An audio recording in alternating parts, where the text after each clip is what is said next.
Welcome to all of our WMI scholars participating in the Online Academy. We are going to start this webinar, which is a panel discussion with other WMI scholars, in just one moment. So thank you very much, Jean Bosco. You are the first one to join. We are glad you're here.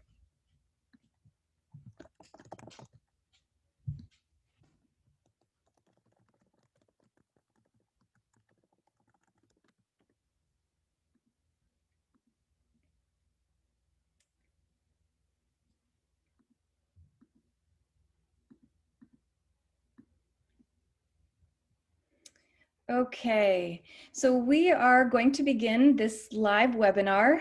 We're also going to make sure that this recording is available to all WMI scholars. We're very excited today in week 3 of the WMI Online Academy to be able to present this panel discussion to you all.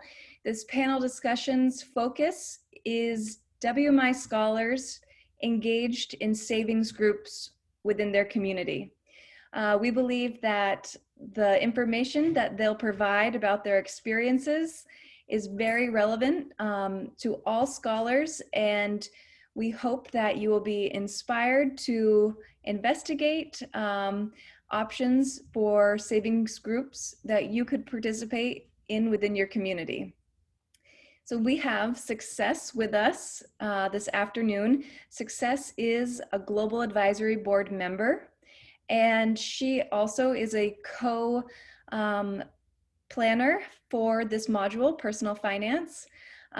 She will be our moderator this afternoon and has prepared some really interesting questions for our panelists. So I'm going to pass it over to Sesay, who will tell us what is next. So thank you very much. Sesay? Thank you very much, Nicole. Hello, everyone. Good afternoon, good morning, depending on where you are. I'm Sesay Eugene, and today we are going to be discussing a very interesting topic, saving groups, and we're going to be exploring the dynamics of different saving groups. And we have amazing panelists here with us, and they're going to be taking us through their experiences. I would say that this finance module have really been a good way to teach even young professionals how to manage their finance, because from the first week we talked about tracking, and then talked about budgeting, saving, investing, and now we're talking about the saving groups. And this webinar is just basically going to take you through the different models of saving groups and then how you're going to explore them. Through the webinar, we're going to be asking our panelists very good questions to give us more insight on this topic. And I am very excited to hear what they have for us. I also want to add that if you do not save, you can't effectively budget. And if you do not budget, you cannot save, because before you can say, okay, I have a good budget, then you should be able to save. And if you go through the budgeting module, you'll understand that we actually did a lot of saving as a part of the budget. We talked about saving, and then last week also we talked about saving and investing. So this is basically a very important topic for us to discuss, and I would really appreciate it if we all engage in this session by giving our questions. If you don't understand anything, or maybe you need something clarified, or you have been involved in this saving models before and it didn't go out well for you and just needs to be clarified, please, we need your questions, and you can use that. You can put your questions down in the Q&A option just below your screen. Would really appreciate it. So thank you very much. And I will be introducing our panelists for today. We have amazing panelists for today, and I will want them to introduce themselves. So I'll start in no particular order from my screen here. Okay, Mr. Phillip Kabiru, please. The floor is yours. Do introduce yourself to the... Thank you, Success. Hello, everyone. I'm Phillip Kabiru from Kenya. I'm a WMI Scholar in second year, pursuing degree in community development. And I'm very happy to join this discussion so that we get it to the next level. Welcome. Thank you very much, Philip. Flavia? Hello, everyone. Flavia Nabagereka, a WMI scholar since 2015. Currently, a pharmacy technician who specialized in supply chain and been in the savings groups for some time now. That should be 2 years, and I'm still counting. Currently belong to 3 savings group, and I'm proud to share with you my journey through these different savings groups. Well, what an evening. Thank you. Thank you very much, Flavia. And we are also very excited to hear what you have to share with us. Phoebe?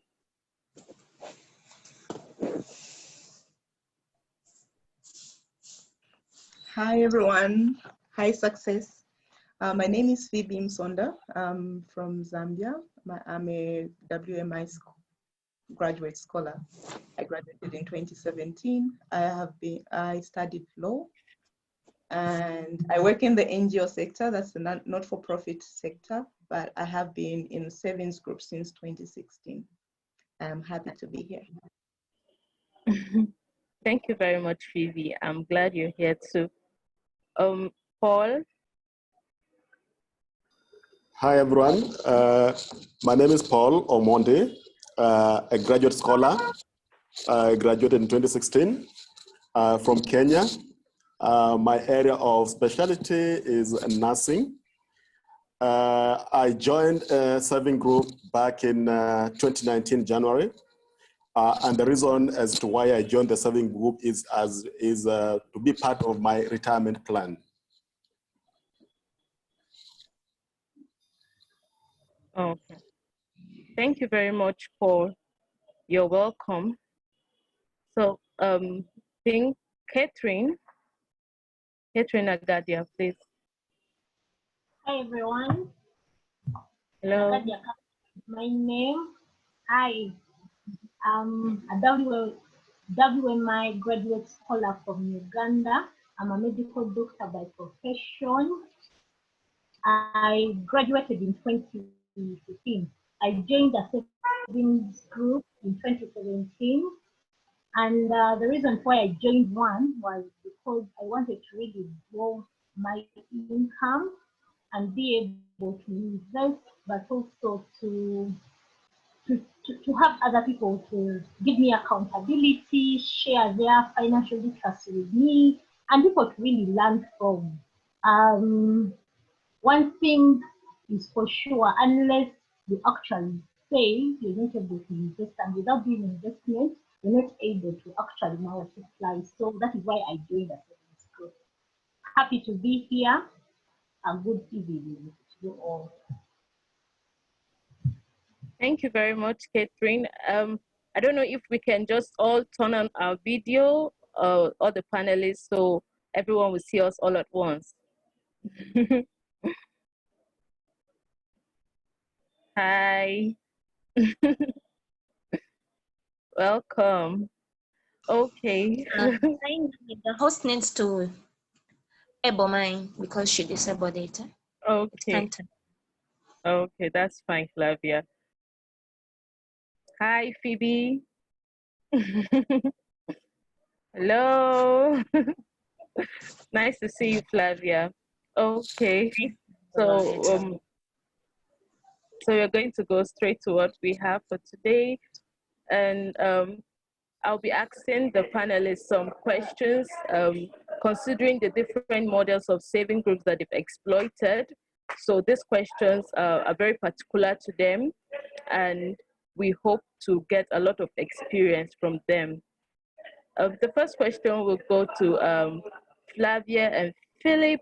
The question says, how can someone find a saving group to join, and where should they look?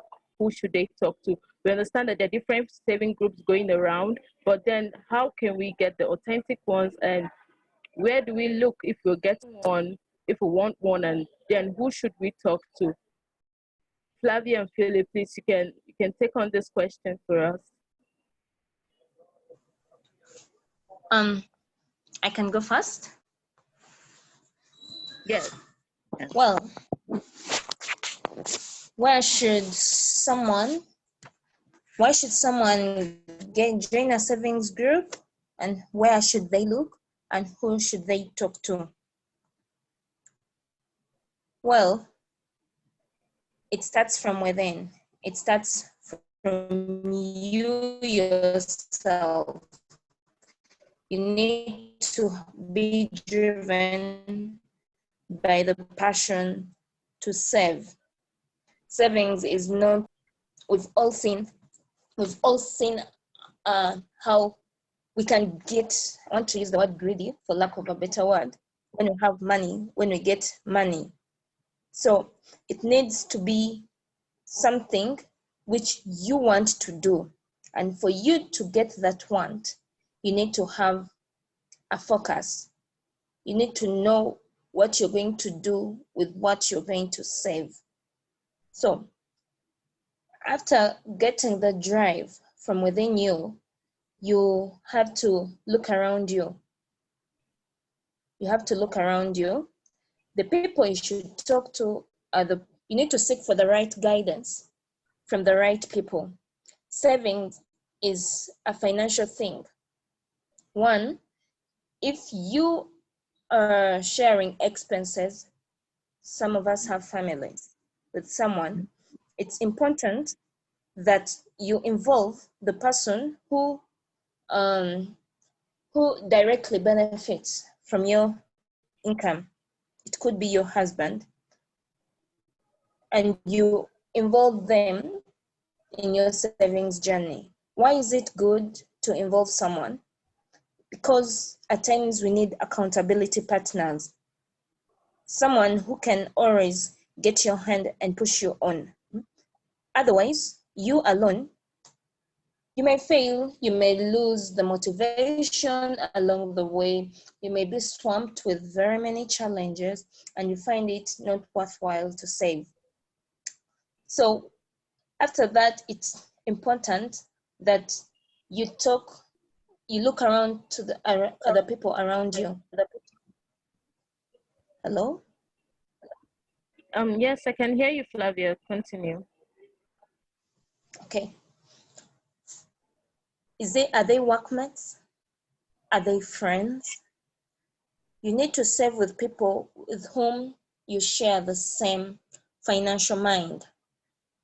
People who want to save.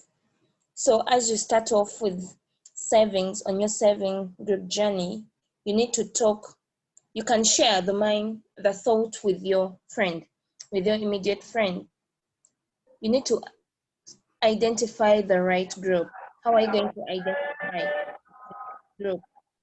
It could be at your workplace. You could talk to the accountant and you tell them that you want, if there is a savings group, that will be okay. If the accountant can help you save. Before I started formal saving in a savings group, I had told the accountant at my first workplace to save for me 100,000 every month, which would give me after some time. She used to give it to me after 6 months or sometimes after 1 year. That is before we got a savings group at that place. So if there is no one to share, if there are no immediate savings groups, because it's important that you join a savings group with people who you know. People who you know, it may not be personally, it could be professionally. Because with money comes emotions. If someone decides to go away with your savings, You do not know them, you just met them. It was a very distant connection. You find that you lose all the motivation, you lose the drive. So you need to be really careful in choosing the saving group to join. I would advise that you look out for a savings group which is in your vicinity. It could be at your prayer place, it could be a church group, it could be an activity, people you share with the same activity, people you share with the same passion, people you share with the same dream. As long as you have something in common, then that is the right savings group for you. Oh. And it's important that it goes formal. Okay. Wow. Thank you very much, Flavia. Thank you very much. From what Flavia said, you need to understand the place you're going to put in your money to prevent emotional issues. You need to know the people. You need to have kind of a personal relationship with them or a professional relationship with them. I would want to share that our panelists to try and keep their responses 1 to 2 minutes so that every other person will be able to respond to the question. And also we have Philip. Philip, can you go ahead and give a second response to the question? Okay, thank you so much, Success. I concur with what Flavia said. And one of the key issues that you have to look at when you're joining a group, you have to look at a group. What is the common goal for that saving group? Because we have various groups, various saving groups undertaking different activities. So it will depend with your profession or the activities that you are undertaking. For instance, if you are a daily goat farmer, you look at members who share the same vision as yours. So you have to look at the common interest group. And if it is an existing group, you have to track at the history of that group so that you know whether they generate dividend at the end of the year. Are there like registration fees that you have to be charged? You also have to look at what are the kind of members do they have? Are they defaulters?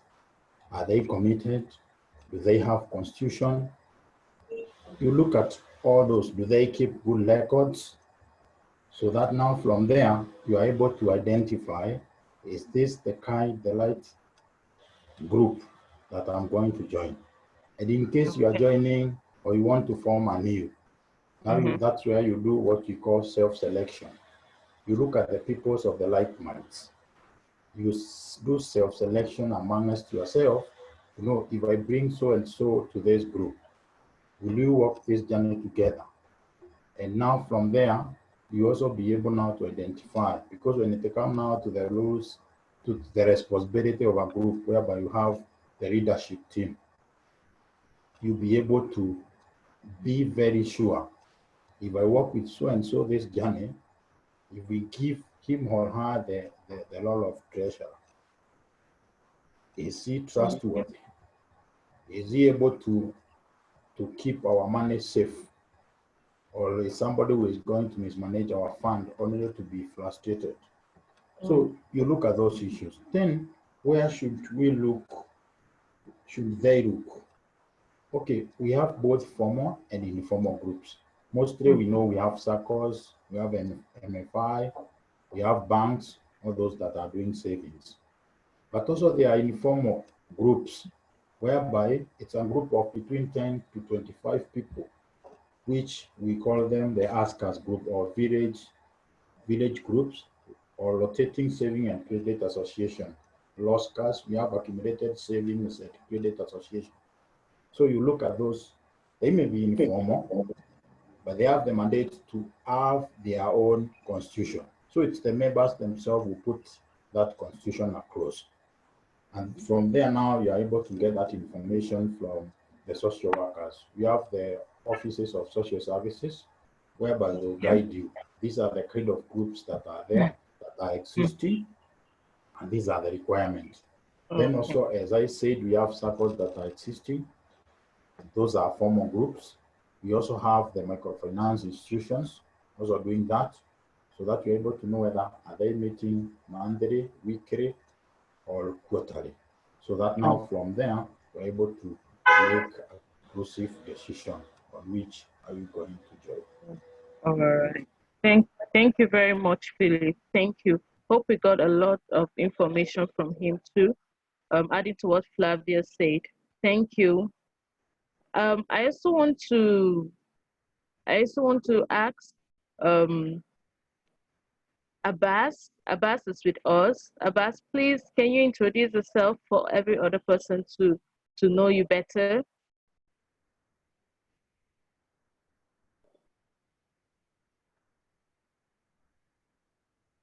Hello, Abass.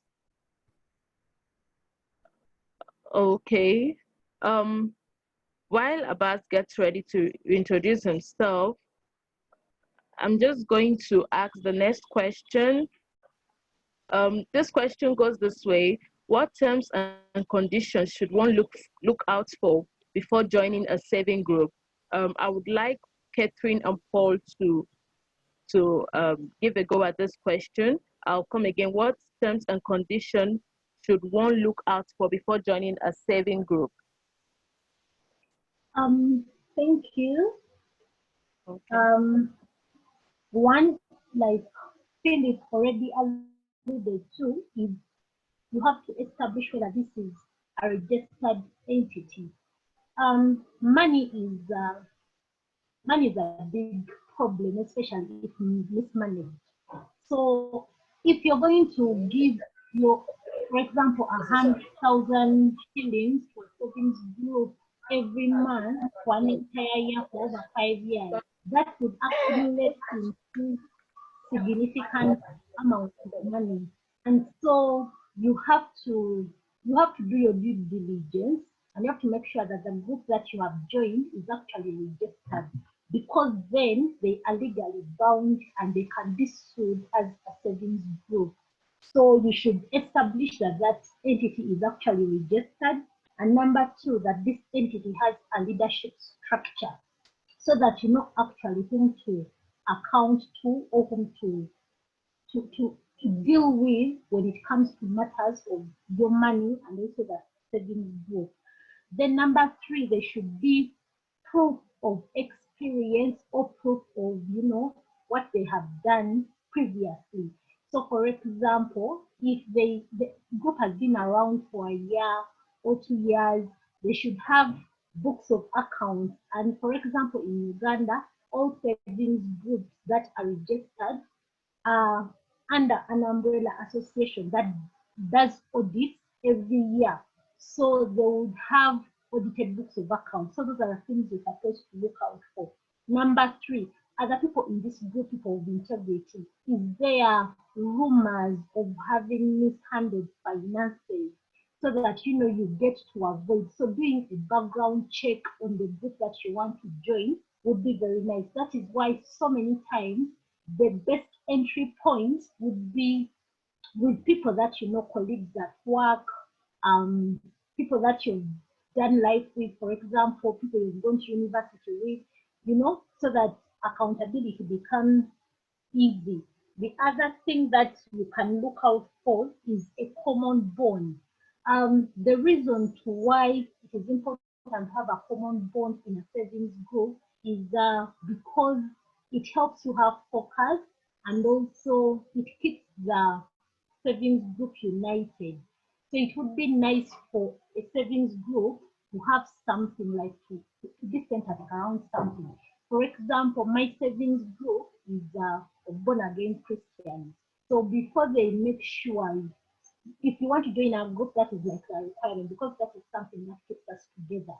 And because of that, we get to model our way of life and how we manage our finances based on certain principles. So when there is a common bond, you're able to have particular expectations of how your savings group will be. Then the other thing is that you have to look out for the different packages that the savings group is offering. Why is this important? Because as an individual, you're going to have a budget, you're going to have personal goals, financial goals.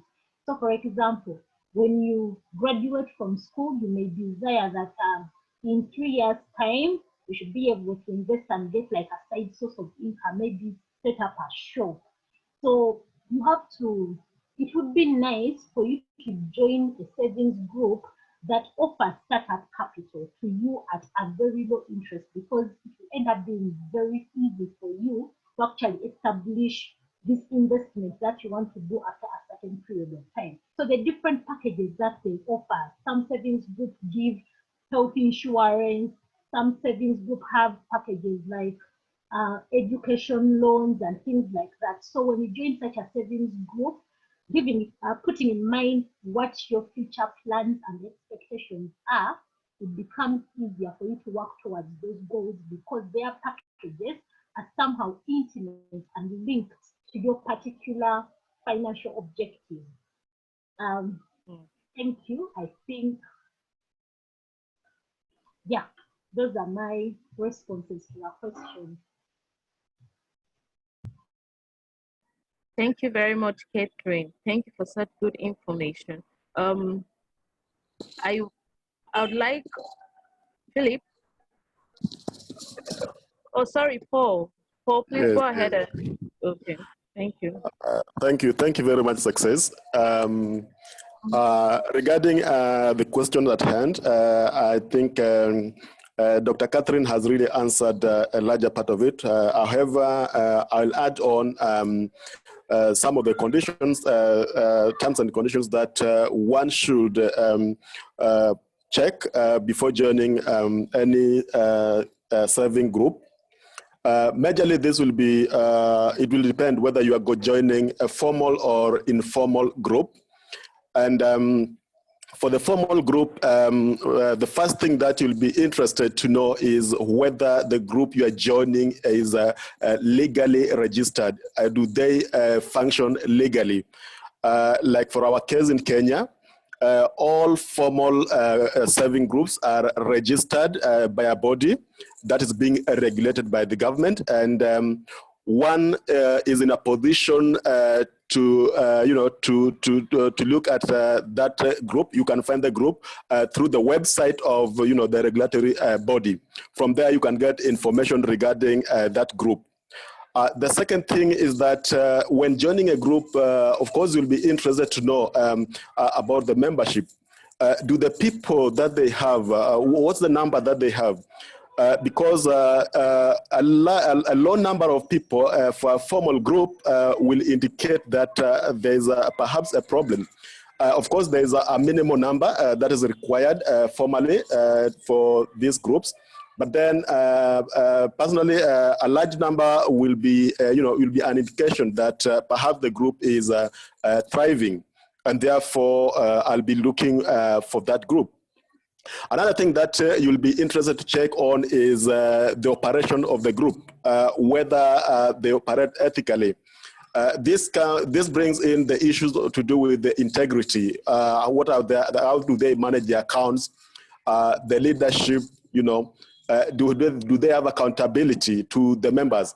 Remember that when you are talking about the serving group, once you are a member of any given serving group, then you act as a capacity of the employer. Those who are doing administrative duties do so on your behalf, and therefore you are the person who has employed those people, and therefore they have to be answerable to your money, the finance that you are investing. Another thing is about, we've seen some groups which are just coming, with false promises. These are the kind of people who can be, they can promise you insane, maybe interest rates or on your savings, while in the reality, they just want to disappear with your finances. Another thing that another term that you need to to check is about the common goals as indicated by Catherine. Now, when I talk about the common goals, we have different serving groups, with different objectives.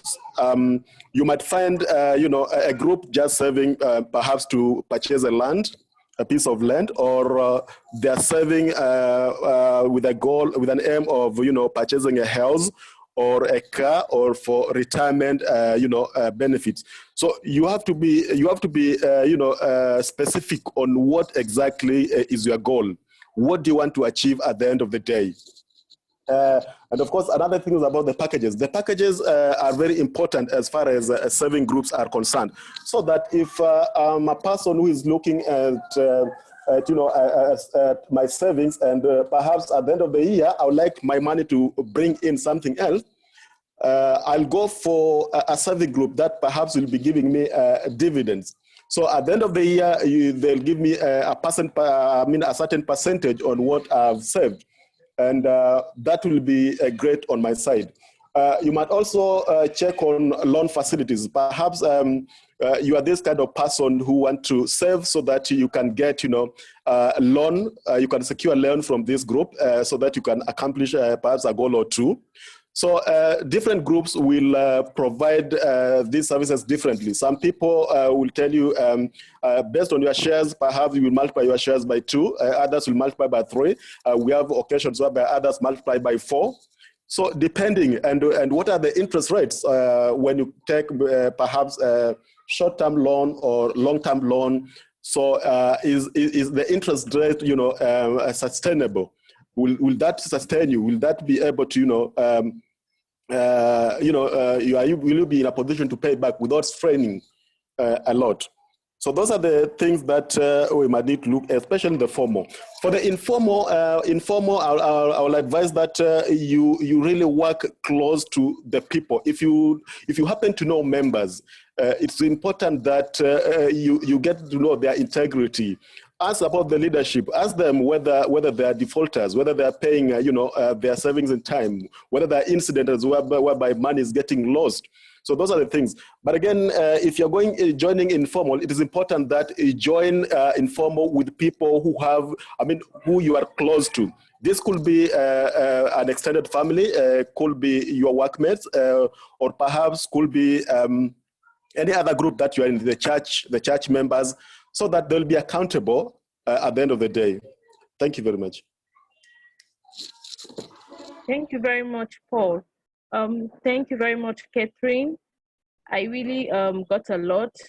Indeed, this saving groups is very versatile and dynamic. And from the report I have from you two, you're both operating different models, but then it's good to know that these same models, though different, still have the same things to look out for. Thank you very much. The next question says, are there specific rules and regulations related to contributions? If there are there penalties for not adhering to them? And this question I'll direct it to Phoebe and Flavia. So Phoebe, you go first. Are there specific rules and regulations related to contributions? And if there are there penalties for not adhering to them? Thank you, Flavia. Oh, sorry, thank you, Success. You're welcome. Yeah, so for us, when we started the groups, I've been part of 2 groups since I joined in 2016. The first group I joined, we're just pioneering it, we're just starting it. So we all sat down and we had to agree on the contributions.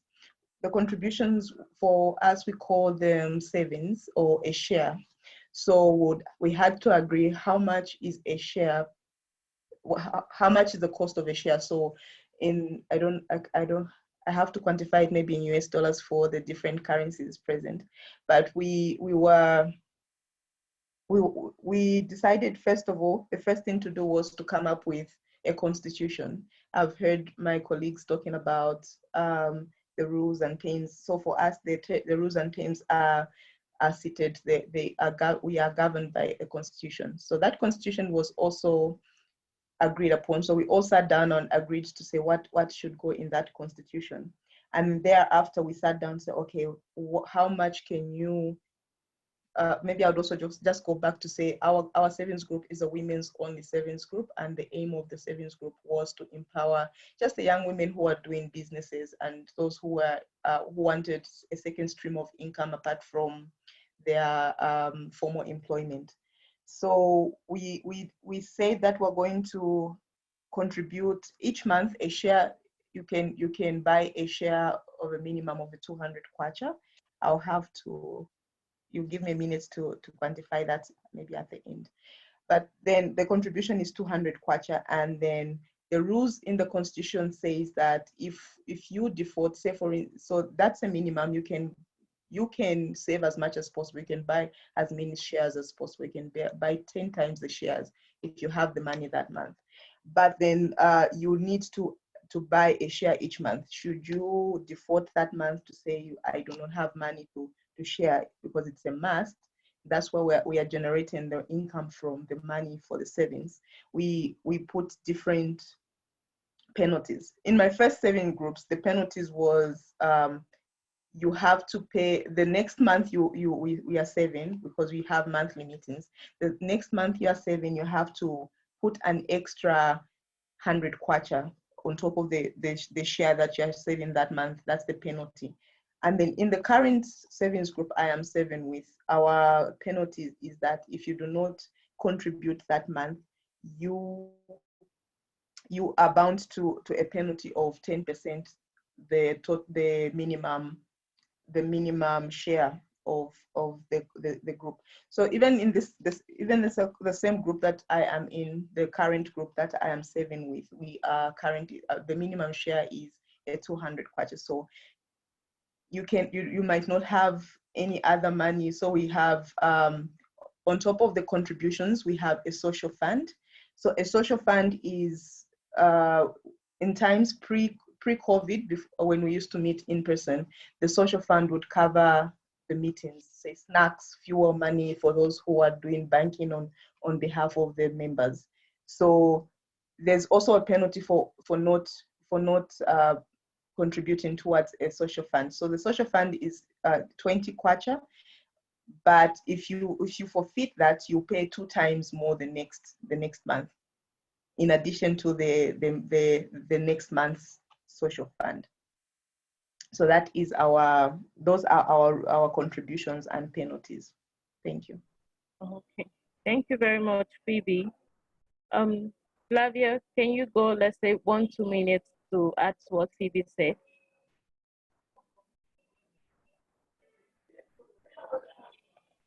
Hello. Hello. In our savings group, we have rules and regulations, yes, and we also attract penalties. The rules and regulations that attract penalties are related to the contribution they're supposed to do monthly. Group, they make it clear that we need you to have a monthly saving. Failure to do the monthly saving for 2 months will attract a fine. So our minimum per month is 50,000. If we set the minimum, when you're joining, you say I'll be saving 200,000 per month. If you want to change that money, perhaps during financial crisis, you can decide to make it half of it, but then you put in that earlier, perhaps before the month ends. And if you totally fail to save, you're excused the first month, but then in the second month, you have to pay 150,000. But that is okay, because it's your money. Failure to pay the minimum amount for at least 6 months, you're expelled from the group.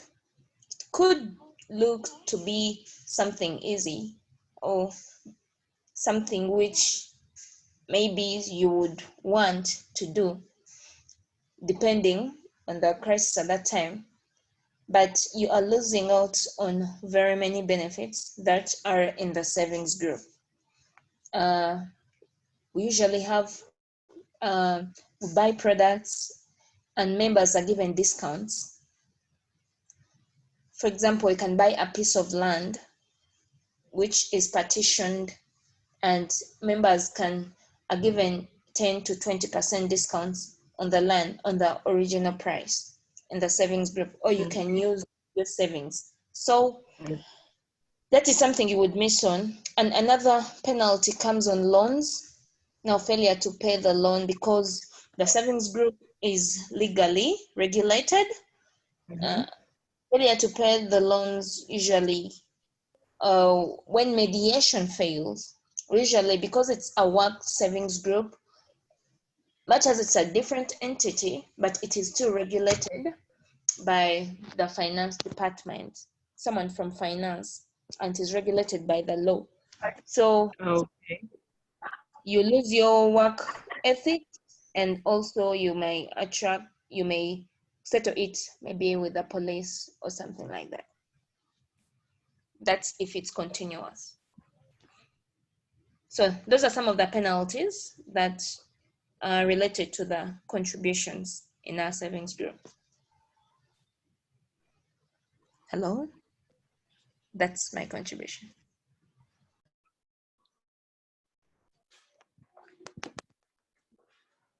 Okay, thank you very much. Thank you very much, Flavia. Thank you very much, Phoebe. I would also advise our participants, please, if you have any question to keep the session more engaging, please put it down in the Q&A option. I would like to give the next question. Said, how do saving groups function as a means of generating income and building social capital? And I would like our panelists to keep their responses short so that we can go through all the questions we have for today's webinar. Like I said earlier, 1 to 2 minutes. So how do saving groups function as a means of generating income and building social capital? Catherine and Paul, this question are directed to you. Thank you.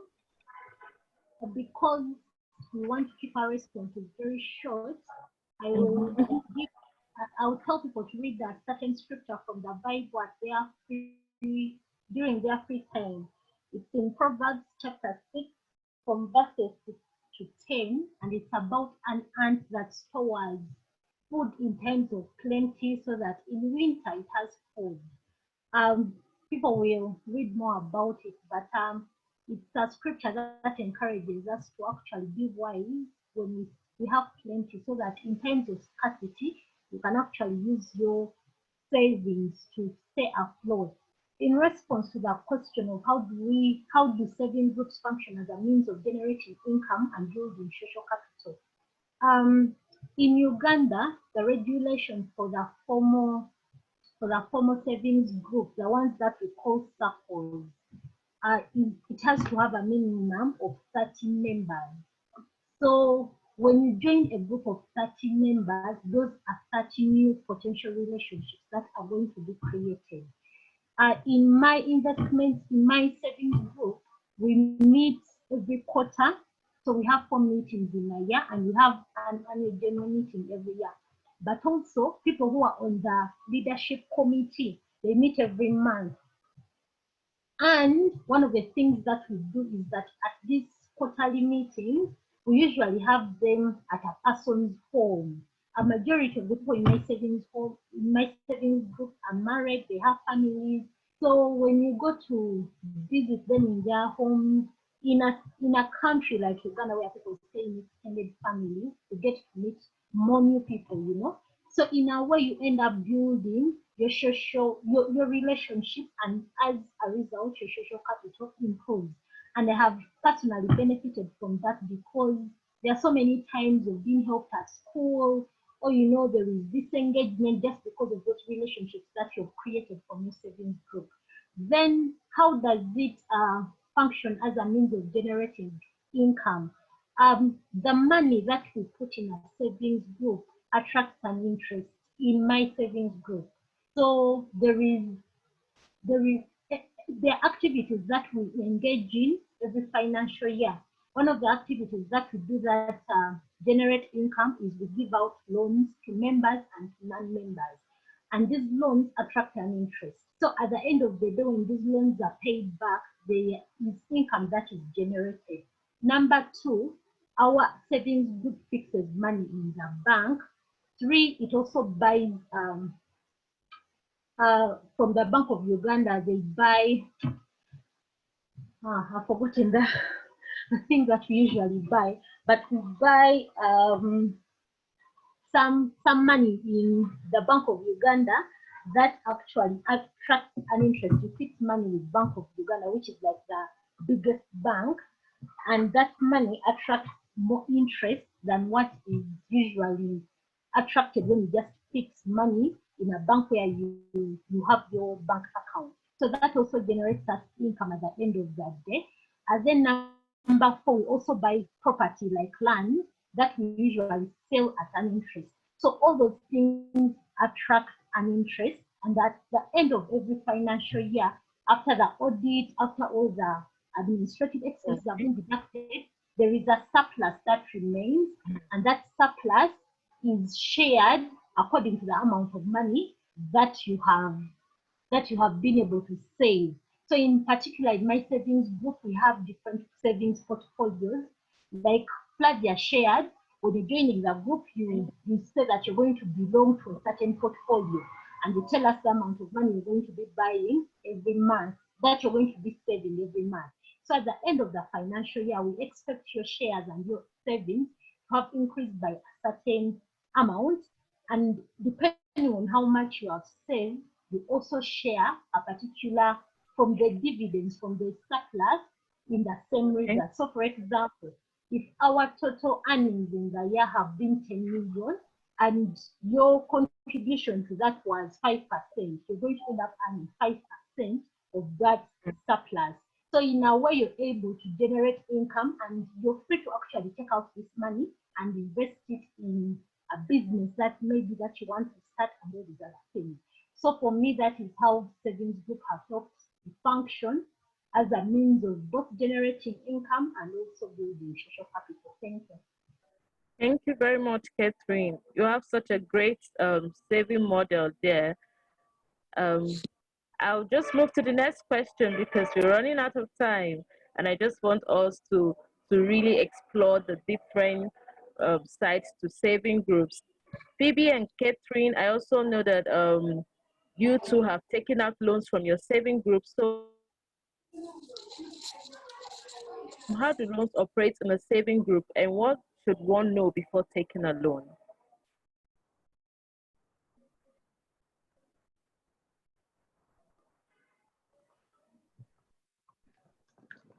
Thank you, Success. So for us, how our loans operate, I think before I explain how the loans operate, I would explain what one should know before taking a loan. So going back to the Constitution, which has all the rules for us, we ensured that all these things were written, and before you joined, before you contributed, before you even considered to get a loan, it explains what a loan is. It explains how much you are entitled to. So for us, when you save the shares that you buy, you are entitled to get up to 3 times what you've saved. So for instance, if I've only saved 200 kwacha, I can only get 600 kwacha. I can't get any more as a loan. And then the interest rate, before you also get a loan, you need to know what is the interest rate for your group. because different groups carry different rates. I thought when I first joined and I was new to the savings group, I thought we had like a general blanket interest rate for all savings group, but it has to, like everything else in the savings group, you have to agree upon all the rules and all the terms and conditions, so that you're not blamed to say I was not good, I was liable to pay this much. So even as a person is carrying out a loan, they have it in mind to say, I am agreeing to this. It's a legality. I am agreeing to this. This is a contract, almost a social contract. But when finances come in, it extends beyond the social contract. So I am agreeing to get out this loan, and I will pay back at such an interest rate. So for us, our interest rate is up to 15%. So when you get a loan, you have to pay back up to 15%. And then you don't pay back. So each tier of loans have different installment plans. So for instance, for us, when you're getting less than 10,000 kwacha, you have to pay in 3 months. So equal installments, that's inclusive of the interest rate. So you have to add the loan that you got plus the 15% of that loan. Then you divide it by 3 times. That's the 10,000 kwacha and below tier. And in 10,000 kwacha, sorry, 9,999,000 kwacha and below. And in 10,000 kwacha and above, it's 4 months, and so on and so forth. So those are the things that you should know before you take out a loan. But I think one other aspect, just an addition, a personal addition, is that you have to have use for your loan. From personal experience, the first time I took out a loan, I was just in school. I was doing both school and working. So my loans were going towards school or towards personal expenses. I didn't enjoy the benefits of a savings group. So I would find that I am using that money for personal use. I'm not growing the money. So I have to, it was almost like a liability. I have to work extra hard to earn that the percentage to pay back. But if you put it back in a business where it's generating, the interest will be generated from your business. I think that's one of the things I learned. Thanks. Okay, thank you very much, Phoebe. So I just want to say that our panelists are giving us very great info, and if you really need to listen to it again, the recording will be available, so you can always go back and listen to it. The next question I'll direct to Abass and Paul. What are the interest rates or fees like within your group?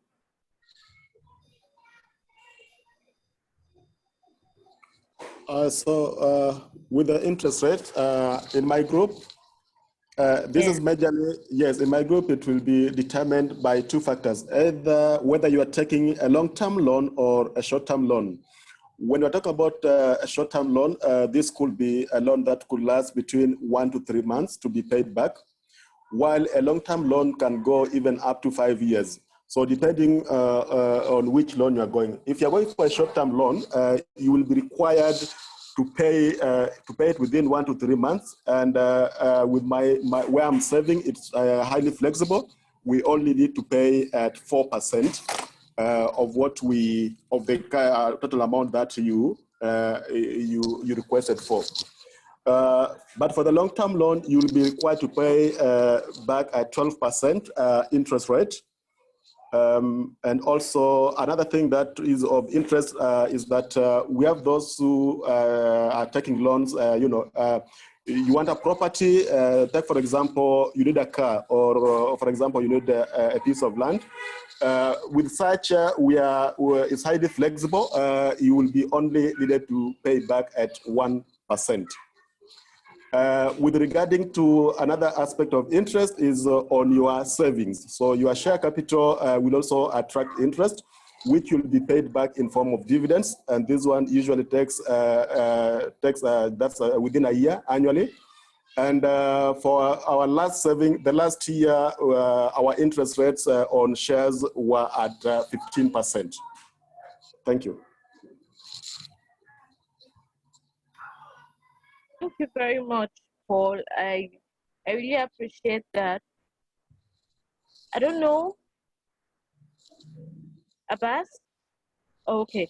I think I'll just say something to add to what Paul said, and what Phoebe have said earlier. If you want to take a loan, you need to know all about the loan, the interest rates, and you need to really read through the the governing documents for loans and the organization or in the saving group you've joined before you take out a loan, so you won't get choked up. And I also want to say regarding savings, um, saving is something that we should always do, and you can save regarding something in particular. You can have a general saving, and then you know you're also saving for something. Let's say I want to get a car, then aside from my usual savings, I'm also saving up for a car, something in mind that I'm saving for.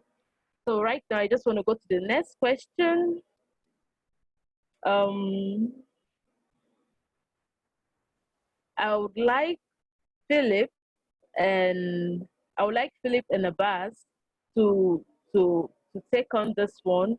Let's try and establish a link between saving group and community building. Because Phillip, I really love your model. When I saw it, it's about community building, community development, and I just want you to give us information how we link saving groups and community building. Like, what's the link, and how can we benefit from it as professionals?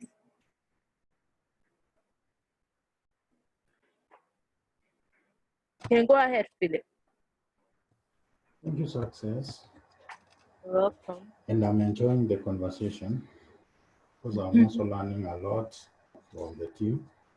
Okay, basically for us, you see, we started this through Kini Sustainable Initiative. This is an organization we founded in 2007.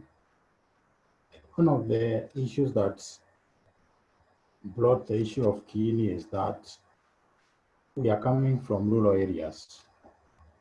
And what you realize in rural areas, especially in Kenya, there are specific regions that grow specific crops, mostly cash crop. And you realize in most families, men are in charge. So for instance, in Central Province, we have coffee and tea. The woman and the children are the ones who work on the farm. But the man is the one who controls the finances. So we realized most of the families, despite doing all those things, if the man gets the money and decides to misuse that money, the entire family suffers. And that is where now we came up with the issue of what if we mobilize women and youth to form groups. Now they are forming depending on where they come from. If it is a specific area, they're able to do self-selection amongst themselves. And they say, now, because of the issues that we are facing, some are facing, they lack school fees because they rely on only cash crop, which is coffee, and the payment is done after maybe 9 months. That means most of the kids will drop out of school. And now we realized coming up with a model whereby we involve and engage women and youth to form a group, depending on the specific needs, they are able to meet on monthly basis. And we are looking at it this way. Here in Kenya, we use Kenya shillings. And if you look at those who work as casual laborers, they are paid 200 shillings, which is equivalent to $2 per day to work for 8 hours. We realized per week, those are, if you work for 6 days, that is 1,200, which is equivalent to $12. And we asked ourselves, what if that lady or that youth is able to save 5 shillings per day within 6 days? Those are 30 shillings. In a month, you'll be able to have accumulated at least $1. And that money, if it's accumulated whereby they come as a group of 10 to 15, they're able to pool resources together and get allowed $150 per month. That money is then advanced amongst themselves, amongst the groups. whereby you realize there are those that had a need of, let's say, the kids lacked school uniform. You see, if there's a lady in that group who require like 10,000 Kenya shillings, it's easier to get a short-term loan and be able to purchase school uniform. Others, it's remedial money, whereby they are able to get advances from their group, the kit that they are put together, and being able to meet those immediate needs. Others, we also realize they lack food. But the moment you're able to advance that money to them, it becomes a magic for them. So that's why for us as Kiini, we encourage groups to form together. Then the moment they're able to form amongst themselves groups of between 10 and 25, they're able to pull resources together, and then they're able to advance amongst themselves. Because in this case, we are not dealing with people who have employment, maybe permanent employment from the government.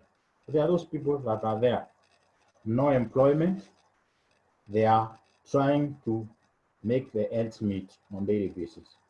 And now with this, if you look at, these are community groups, the retro saving that they are able to do on monthly basis, they are able to generate, they are able to acquire things they cannot be able to acquire. For instance, maybe I'm a lady from a certain group, I have a saving of maybe 2,000 Kenya shillings, which is equivalent to $20. And I want to purchase just a jiko for cooking. You see, I cannot afford to buy it. Maybe it's 3,000 or 5,000. But if I go to a group, they're able to advance me like 5,000 and repay gradually. So in that analysis, you are able to get the jiko and you start using it, and then you continually paying it gradually. So under this, what do I want to put across? I want to put this way. If youth and women are able to form groups, they're able to pull resources together, this enable a very strong bond amongst themselves, and they're able to give loans of what they have. And in that scenario, they're able to meet the most pressing needs amongst themselves. And within that, because they are also a place or committee for that to look at the shares of the video, and also they track the records, because they are meeting on monthly basis. This, now that's where the ring comes in. Because for instance, I want to have beehives. A beehive costs 4,000 Kenya shillings, but I cannot be able to raise 4,000 at once. But with a monthly saving that you pay for 200 every month, it's easier for you to get a loan you pay, and then you continue to pay that loan gradually. Already you have been able to acquire that beehive. It's helping you in pollinator improvement. And the moment the colony is formed, you start now generating income through the sales of honey, whereas also you can recoup some of the income that you have gotten from the honey to clear the debt. So basically for us, we look at the common interest of particular women in a particular area, depending with the situation there.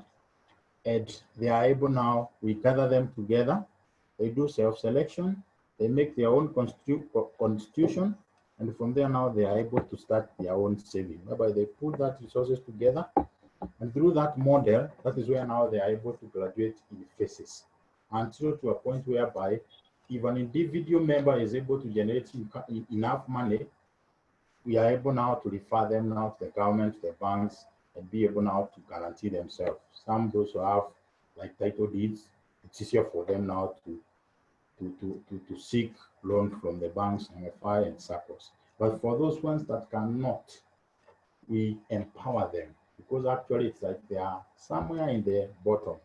They are in a hole. We pull them out of that hole, and they're able to come to the same level with the individuals. And that's what we have been able to do, and it's working. I've seen so many women benefits.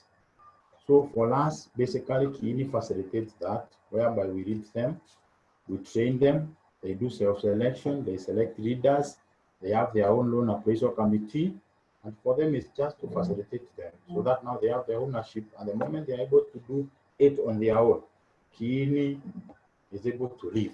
So that for them, they continue the same process until to a position whereby they say, now we can manage ourselves. Thank you. Thank you very much, Philip. It's very great to see that you've started a very interesting and amazing model for saving groups in your local community. The final question for our panelists for today, before we start looking at the one from the attendees, based on your experience, okay, I'm just going to ask it this way. As a leader of a saving group or groups, what are the challenges faced with the administration of this saving group? I understand that, Philip, you started this initiative because you looked around the community and you saw the need for women to save, and then you started this. So as a leader, I'm sure because of the dynamics, you're leading several groups, the challenges, what are the challenges you usually face with the administration of these groups? Once again, for the opportunity to share this. Okay, initially, we used to look at group. It was easier for the women to come together. They start their contribution, and that was all. But we realized there are these gaps with leadership, whereby you realize the chairperson, who is the chairperson of the group, maybe she is more vocal, but she doesn't know how to write. Then you realize the treasurer may not have background in any recording. And that is where for us now we realized, because of these gaps that are there, we start now training, whereby before a group is formed, we ensure it is registered under social services, which is a department that is mandated to register groups within Kenya. And from there now, we are able to train them on how to form a strong group, on responsibilities and qualities of a leader and members of a community group. And then from there, the issue of recording, financial recording. And now we also look at the qualities of the leaders. If you are a treasurer, are you able to post, to write, read and write? Are you able to do simple calculations? And that has helped. Because initially, what used to happen to most of the groups, we realized they are fully registered.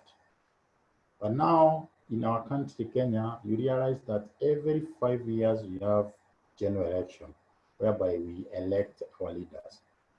And since some of the leaders usually give handouts during the campaign time, so many groups are formed.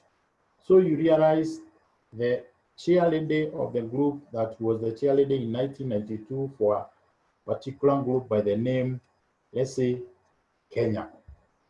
You realize it's the same chairlady in 2007 with a different group called Tanzania.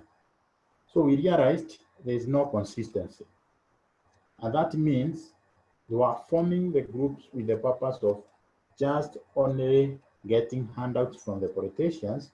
And once the campaign is over, the group dies. That's why for us, we realized it will be too expensive now, because what we do, it's not us who do the constitution for the groups. It is the groups that do self-selection first. They get to know each other. They get to know that they are the ones to guarantee each other amongst that group. And also, the critical part is that if the person that you have guaranteed in a group does not pay the money, you, the person who guaranteed that person, you'll be held reliable. And that is why with that, they are able to do self-selection and get to see so-and-so is not a faithful member, because in a previous group, she was a defaulter. That helps. And that has been it has been very challenging, because also when you look at when giving loans, you realize the chairperson of the group cannot be in the loan appraisal committee. So basically what happens to us, you cannot sit in the appraisal committee if you are one of the executive. So we pick other members in the group to do that. And so sometimes it becomes too harsh when the old chair lady or the chairperson is being told by the members of the loan appraisal committee, we cannot give you money because you does not qualify. So those are challenges that come up because now you see chairperson has more powers, but she's a member. But now here is the very dependent committee that he or she cannot control. And this brings a lot of it in the group. The other challenges also we find with us, you know, Kini, I'm not a member of that specific group. You realize sometimes if you are not very strict as an official of that group who is facilitating that, if you are not very faithful, you can be swayed by the members of that particular groups. And that is where now the differences comes here. That is why for us, we decided we have to come with what we call group analysis book, whereby that group, the secretary of the group, that particular group has one book, and the Kini, as a facilitator, also has a copy of that group. So that in case you want to reconcile if there was monthly contribution that was done on this specific day, it should tally with what Kihini officer has indicated and what the secretary has indicated. Although the members that are present have to sign. So that now is able to eliminate most of the challenges, like whereby some of the members say, this is not what I contributed. And also we have gone far also to issue now the members' passbook, which reflect what is in the group analysis book. So basically, some of the challenges that are there is the issue to do with the accountability. The issue to do with if you give the wrong person the responsibility he or she cannot handle, there will be mess because a lot of documentation won't be there. And the final one is that if you allow a group to start doing the saving or the group, what we call accumulated saving without the registration from the social services, if that group have defaulters, it's very hard for the social services to intervene or the area administration. So if you compromise with a group whereby you know it's not fully registered by under social services and you start participating with it, in case of any issues, the social service won't intervene. So you have to be very strict to ensure the group is registered. They make their own constitution and also ensure they don't copy from the previous groups that have been registered under social services, because some of them just copy paste. So you have to be strict with that, whereby even all the members now, they have to sign. This is our constitution, and now they pedal their signatures so that they own it. And that has helped us to move to the next level. And now we have been able to handle the issues to do with finances. Because now the treasurer is the one who is able to handle the issue of money. The secretary indicates what's supposed to be indicated. And if the money is there, if there's no money, the money that means the group should have a bank, from a recognized bank by the government, whereby or SACCO, where they deposit their savings. And with that now, we don't have issues whereby we have double standard, whereby the chairperson gets all, or the officials, and the members continue to suffer. And under that, we are able to also do what we call, we reevaluate every end of the year to see whether there is progress or not progress. I can share more, but because of time, that's all for today. Thank you. Thank you very much, Philip. Really have a lot to learn from you. Thank you, thank you, thank you. Finally, I have a saving experience I would like to share also. But before then, I just want to ask all panelists present right now, based on your experience, would you recommend the saving group model as a viable experience to all scholars? Would you recommend it as a viable experience that they should all consider reaching out to and joining? I'll start in no particular order. Paul, you can go first. Thank you very much, Success. For the scholars, this is a golden opportunity, especially where you are. And you can start as early as this. Take, for example, my model, the retirement plan, whereby after serving and then retiring in my home, I'll still be guaranteed to be earning something from my savings on monthly basis. So it means that even if you're old, you're not going to work, you still have salaries coming in terms of dividends. Thank you. Thank you very much. Catherine? I really recommend everyone to join a savings group. There is what they call the Hebrew way of saving, where you type 10%, you save 20%, invest 10%, and you spend the 50%. And I actually think I had more money in form of pocket money when I was a student than while working. You know, when you work, you have so many responsibilities, and you know, some of us who stay in extended families, there are really so many responsibilities, and then there's all these social causes to give to your friends getting married. So establishing a savings culture, even when you're still a student scholar, is a very good thing for you to do. And I recommend that at least for every coin that you get, you put aside 20% of that money. You have no idea what that will translate into in many years to come. For many people who want to do community initiatives and people who want to start their own businesses immediately after school, I think you starting to save right now will go a long way in helping you get the capital that you need, but also it will be easier for people to come alongside you and, you know, give you match up funds for you to be able to start up your initiative. So I really recommend people to actually join savings groups, but also I caution people to be careful where they actually get to put their money. Like we have shared, there are things to actually look out for.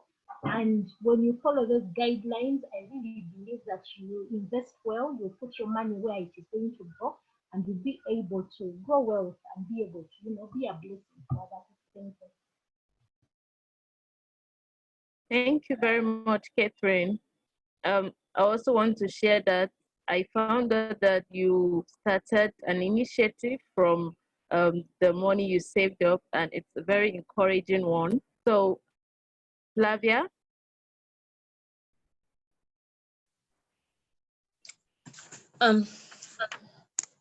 To all scholars out there, or those who will of course listen to this recording, saving is not for the poor.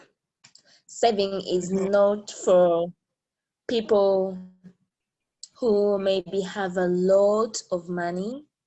Saving is not for the women only.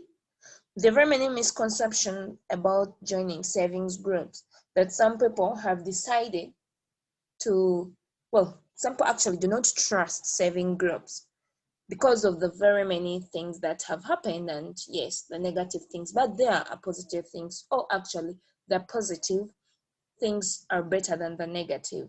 Much as we can individually keep money, and much as we may have the best financial discipline,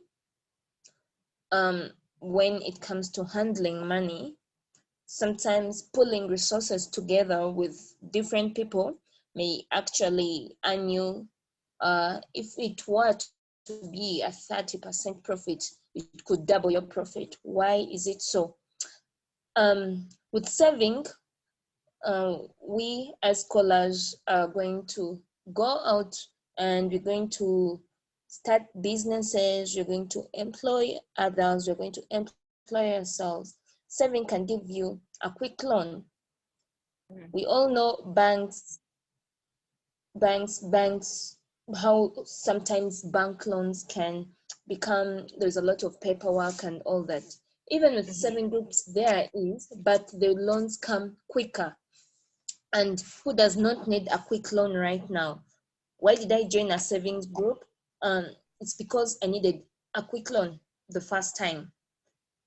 The very first time I joined, I failed on getting a loan because I was not in any savings group, and my workplace at that time was not giving out loans. So I could not get a loan. And also, an individual should has expenses. We have very many responsibilities. We're growing up. We have very many people looking at us. The moment you start working, you have very many people who are looking at your income. So the first thing you should do is to stash it away in your savings group. And because there are also those rules and regulations, you're compelled to do this every month. So even when you want to take it somewhere else, you're compelled to save. So saving teaches you discipline, financial discipline. And we've all seen the economic crisis currently due to COVID.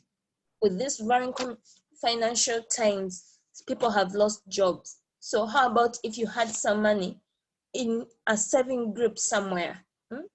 Money on the bank account is come, first go. It comes in, but then it goes out because of the very many expenses. But money, which is in a savings group somewhere, can help you during such times. So I want to, advise everyone there, if you can, you do your research, listen to all guidance, but it is actually the best thing that has happened to me in my financial life, to join a savings group. Thank you. Thank you very much, Flavia. Nicole? Thank you, Success. So I want to first off say thank you very much to all of our WMI Scholar panelists who joined us today. You all provided so much information, so many firsthand experiences, so many suggestions and tips and advice. And this is invaluable. There is no article that we could share that provides this level of information through firsthand experiences. So thank you so much for joining us. I also want to say that Abass from Sierra Leone, who is a WMI student scholar, was to join us. However, he had connectivity issues. However, I'm still going to suggest that anyone who's interested in the merry-go-round savings group model, consider reaching out to him personally to learn about his experiences, and also his experiences as savings as a current student in university, how he manages that. Also, thank you, Success. It is not easy to be a moderator with so many panelists or to prepare everyone to be here together, but you did a wonderful job moderating this international panel. We are going to share this recording with all WMI scholars because the content you provided today is so relevant and is very, very timely. As Flavia, Catherine, Paul, Phillip, Phoebe, and I'm sure Abass would have also shared, as you all said, savings is essential, and using the savings group model is one very accessible way in preparing for your future. And as Flavia said, one of the best decisions that she has made so far with her finances. Thank you all for your time. We appreciate you. We are very proud of you. And we cannot wait to host a panel such as this in person again in the future.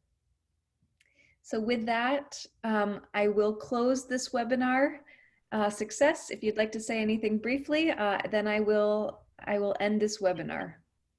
Okay, thank you everyone for being here. Thank you, our panelists. Working with you until this point was great. Thank you very much, Nicole. I appreciate, and I have learned a lot. I've been doing my saving myself, but right now I'm gonna look for a saving group and join one. Thank you very much. Okay, thank you all. We appreciate you. Have a wonderful Bye. Bye-bye. Bye.